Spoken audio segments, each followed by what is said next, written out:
Bonjour à tous et bienvenue sur notre plateau. Aujourd'hui, nous accueillons Maître Bertrand Savouré. Bonjour Maître. Bonjour. On va parler de la transmission avec vous. Et dans le cadre des familles recomposées, comment cela se passe-t-il? Alors c'est vrai que la famille qu'on appelle famille recomposée a une signification particulière puisqu'on a dans une même famille un couple qui a des enfants, chacun de son côté, éventuellement ensemble, mais en tout cas tous les enfants ne sont pas issus du même sang. Ça veut dire que certains enfants sont les héritiers du père, d'autres enfants sont les héritiers de la mère, mais ils ne sont pas tous héritiers des mêmes parents.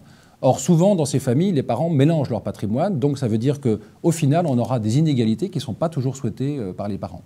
Alors, est-ce que l'adoption, au final, est une solution pour ces familles? Oui, l'adoption est une bonne solution pour deux raisons. D'abord parce qu'elle rend un enfant qui n'était pas héritier, héritier par la loi, puisque, à défaut de lien du sang, il y a le lien de l'adoption.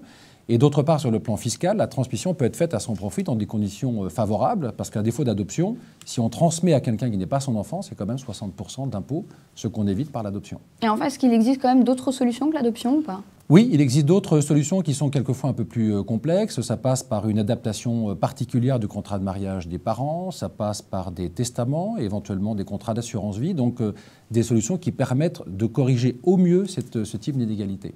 Merci Maître d'avoir été avec nous. Et puis la transmission, ça reste un sujet au cœur de l'actualité car c'est le thème du 108e Congrès des notaires de France. À très vite sur ce plateau.